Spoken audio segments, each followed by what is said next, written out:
Before the creation of the internet, people would watch movies, talk about them with their friends, and move on with their lives. Nowadays, the World Wide Web has opened up a platform for everyone to discuss their favorite flicks and toss around theories until the cows come home. And you bet that we've curated a list of our 20 favorite Disney theories that aren't totally bonkers and actually hold some weight. Join us as we, hopefully, blow your minds clean off. Finding Dory is a veritable delight. Who doesn't love a classic tale about a regal blue tank trying to track down her parents while struggling with short-term memory loss? If you're anything like us, your eyes were fully brimming with tears pretty much throughout the entire movie, which means you might not have seen an important Easter egg. When Dory finds herself trapped inside the aquarium, there are a group of school children smashing their faces up against the glass. If you look closely, you'll notice that one of these little rugrats looks an awful lot like the protagonist Riley from Inside Out. Disney even confirmed our theory with a video.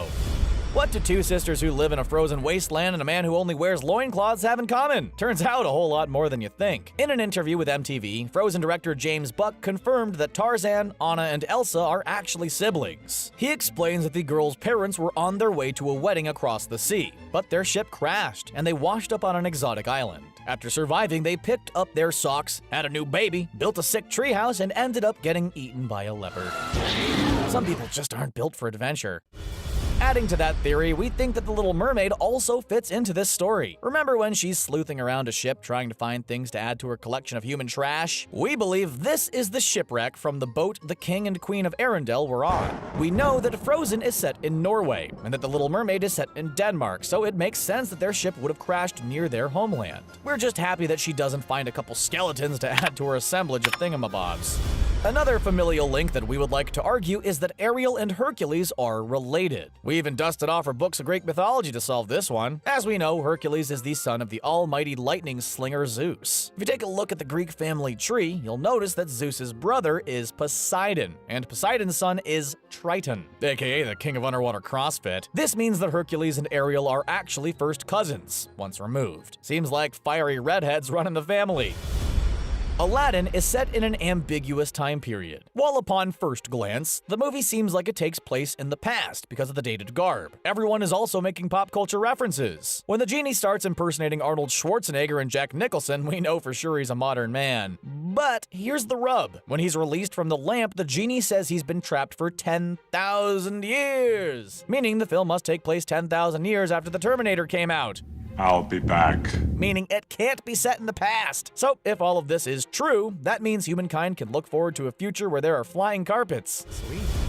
In Beauty and the Beast, we learn that a prince is turned into a beast because an enchantress believes there was no love in his heart. While we think that she deduced this because he didn't let her into his home while the weather was horrible out, we believe there may be more to it than that. Fans have argued that the enchantress was in love with the beast, and instead of blocking him on Instagram or writing a strongly worded letter, she decided to go ahead and just curse him. Definitely an effective and underused method. Everyone in The Incredibles looks like they could have walked right out of Mad Men, but with a cape. Wait. No capes. The mix of 60s style and new technology makes for a world that is recognizable, but full of juxtapositions. We believe that this world is existing in an alternate universe in which humans have created new technologies at a faster rate. Don't believe us? The movie's producer, John Walker, confirmed that this was director Brad Bird's vision. It allows the movie to feature a retro style while still delivering some pretty super technology. Have you ever wondered why all of the vehicles and cars have different accents? Sure, it could be a classic case of a machine-based melting pot, but in an interview with creative director Jay Ward, he explained that there is a reason. Ward says that each car absorbed the accent from their last owner, essentially mimicking them until the end of time. In the same interview, he claims that the cars got rid of all humans. So not only does it help explain the plethora of different accents, but also helps prove Cars is set in a far future where human life has been obliterated. What? This place is crazy! Remember in WALL-E how he finds a little plant amongst the heap of human trash? We think it looks an awful lot like the tree that sustains life for the colony of ants in A Bug's Life. In both films, humans are no longer living on Earth. In A Bug's Life, we see remnants of human life when Flick goes to the Big Bug City, yet we don't see the people themselves. This could be Earth beginning to rebuild itself after the help from our favorite robot, WALL-E. Sorry, C-3PO, you didn't save planet Earth. In Tarzan, there is a scene in which Turk plays the drums on a tea set that we've seen before. Look familiar? How about when singing Tale as Old as Time? It is without a doubt Mrs. Potts and Chip, who somehow made a trip across the sea and ended up very far from home. But how? Our theory is that Jane is a descendant of Belle from Beauty and the Beast. We believe that Jane kept this family heirloom safe and somehow didn't further Chip on her travels. He must have been wrapped up pretty good for the long boat voyage.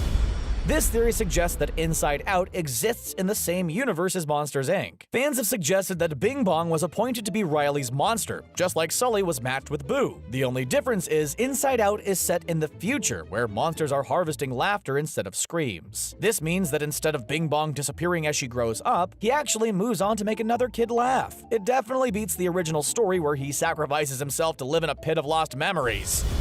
There is so much crossover between Robin Hood and Zootopia, it's hard to know where to begin. First off, both worlds are totally absent of humans. Secondly, there is a class difference between predators and prey. In Robin Hood, a lion is royalty, and in Zootopia, a lion is the mayor. Finally, in both films, the animals walk on their hind legs. A little word for that is anthropomorphism, if you're feeling fancy. It's not a stretch to say that Robin Hood is a medieval version of Zootopia. While years have passed, in Zootopia, the power dynamics between animals are still at play. If you compare the genie and the merchant characters in Aladdin, you'll notice a whole lot of similarities. They both have similar beards, wear blue, and oh yeah, they're both voiced by Robin Williams. The theory that the merchant is actually the genie in disguise was proved to be true when Disney released this deleted scene. In this unused ending, we see the merchant literally turning into the genie before our eyes. So the case is closed on this one. If you've seen The Emperor's New Groove, you know that humans are turned into animals by seemingly easy magic. There is a scene where Kuzco is split up from his unlikely sidekick Pacha, and finds himself in a scary jungle. He comes across a fly who is stuck in a web and verbally cries out, "Yoo-hoo!" Because this insect has the ability to speak, we can only assume that he was once a human, and what we're seeing here is somebody being eaten alive. Too dark? Nah. Remember how the evil queen from Snow White was jet set on ruining the young girl's life? We believe her penchant for tormenting young women didn't end there. We think that instead of dying like she should have in Snow White, the ruthless villain lived on to become Mother Gothel in Tangled. We have 3 reasons why we think this is true. Number 1, Mother Gothel's dagger looks an awful lot like the one the evil queen gave the huntsman. Number 2, both characters are obsessed with beauty and remaining youthful. And number 3, they look the same. What do you want from us? There is a theory that Heihei is actually a demigod rooster who was sent by the gods to help Moana. Think Mushu from Mulan, but not faking it. We believe this holds weight because at the beginning of the movie, when Moana is a baby, Heihei is there, but not as a chick, but a full rooster. Throughout the course of the movie, he doesn't seem to age. In addition, he also seems to survive various life-threatening situations and seems to be incredibly resilient. Although he doesn't come across as the most clever of poultry, he is definitely helpful. Clever theorists have put forth the idea that the entire film Aladdin is simply the fulfillment of his first wish to be made a prince. By dressing Aladdin up, throwing him up on top of an elephant, and making it appear to the good people of Agrabah that he could be the hottest new sultan this place has ever seen, the genie is creating a scenario in which Aladdin appears to be royalty. From that point on, everything that happens is to make sure Aladdin becomes a prince in the end. Aladdin must overthrow Jafar so that the sultan can stay in power and allow him to marry Princess Jasmine. At the end of the movie, his wish is granted, and the genie's work is complete. Man, wishes really aren't that easy. There appears to be a significant cameo in Frozen during the first time in forever scene, and Disney fans are having a heyday. You can see by this screenshot, Rapunzel is in attendance and is visiting Arendelle for Elsa's coronation. Because the 3 girls look very similar and possess magical powers, we believe that they could be related, and maybe even cousins. It's possible that when King Agnar and Queen Iduna went abroad on the ship, they were heading to Rapunzel's wedding. As we know, that's one event that they should have probably skipped. One thing that is never discussed in Frozen is how Elsa got her powers. According to the first draft of the movie, the wacky little leader of the Stone Trolls was supposed to explain how Elsa got them due to a specific alignment between Earth and Saturn. Apparently, she was born on a specific day and time that imbued her with the ability to make an ice palace for herself and write the catchiest song of 2013. Well, now we know.